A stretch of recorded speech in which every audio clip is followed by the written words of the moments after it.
Welcome to our channel. నేను మీ Venkat. TDP నేత ఈరయ్య చౌదరి హత్య కేసులో కీలక విషయాలు వెలుగులోకి వచ్చాయి. టీడీపీ నేత హత్య కేసులో ఒక్క పోటుకు 2 లక్షల రూపాయలు, ఒంటిపై దగ్గర 53 కత్తిపోట్లు, సొంత పార్టీ నాయకులే ప్రత్యర్థులు. ఒంగోలులో ఈరయ్య చౌదరి హత్య కేసును ఛేదించిన పోలీసులు. ఈరయ్య చౌదరి హత్య కేసులో అమనబోలు వాసు ప్రధాన నిందితుడిగా గుర్తింపు. తెలుగుదేశం పార్టీ నేత దేవేంద్రనాథ్ చౌదరిగా ప్రధాన నిందితుడిగా గుర్తింపు. పోలీసుల అదుపులో నిందితుడు ఈరగంధం దేవేంద్రనాథ్ చౌదరి. హత్య కేసులో మిగతా నిందితుల కోసం పోలీసులు గాలింపు. ఒంగోలుకు చెందిన 4గురికి సుపారీ ఇచ్చి ఈరయ్య చౌదరిని హత్య చేయించినట్టు గుర్తింపు. ఈరయ్యను హత్య చేసేందుకు ఒక్క కత్తిపోటుకు నిందితులకి దగ్గర 2 లక్షల రూపాయలు ఇచ్చారని, అందుకే ఆయన ఒళ్లంతా తూట్లు పొడిచారని పోలీసులు అనుమానిస్తున్నారు. ఆయన ఒంటిపై దగ్గర 53 కత్తిపోట్లు ఉన్నట్లు వైద్యులు నిర్ధారించారు. హత్య కేసులో ప్రధాన నిందితుడు కోసం హైదరాబాద్, వైజాగ్లో పోలీసులు గాలింపులు. ఈరయ్య చౌదరి రాజకీయ ఎదుగుదల చూసి ఓర్వలేక సుపారీ ఇచ్చి మరికొందరితో కలిసి అతన్ని హత్య చేయించారనే కోణంలో విచారణ జరుగుతున్నట్లు సమాచారం. ఆ దిశగా పోలీసులు సాంకేతిక ఆధారాలు సేకరిస్తున్నారు. నిందితులు పరారవుతూ వదిలేసిన స్కూటీ సీమగుర్తుల శుక్రవారం లభ్యమైంది. దీంతో దర్యాప్తులో కీలక మలుపు తిరిగింది. అమనబోలుకు చెందిన వీరగంధం దేవేంద్రనాథ్ 2019లో తెలుగు యువత నేతగా పనిచేశారు. ఆ తర్వాత స్థానిక సంస్థ ఎన్నికల్లో వైసీపీకి మద్దతుగా నిలిచారు.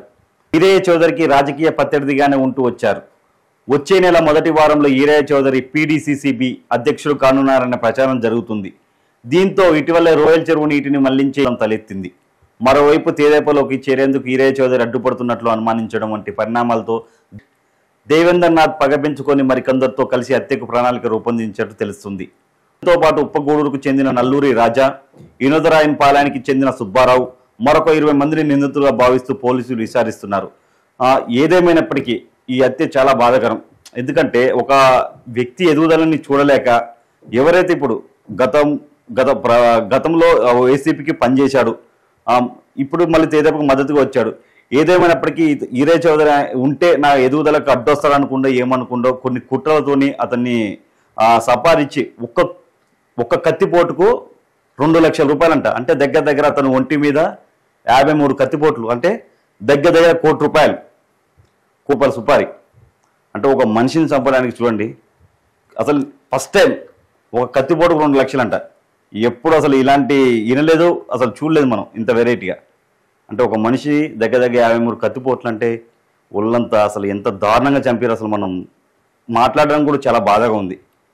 సరే, ఏదేమైనప్పటికీ ఎవరికైనా ఎవరైతే హత్య చేయించారో దీని వెనక ఎవరున్నారో అందరికీ శిక్ష పడాలి. దీంతో పాటు ఉప్పగూడూరుకు చెందిన నల్లూరి రాజా, వినోదరాయన్ పాలెనికి చెందిన సుబ్బారావు, మరొక 20 మందిని నిందితులుగా భావిస్తూ పోలీసులు విచారిస్తున్నారు.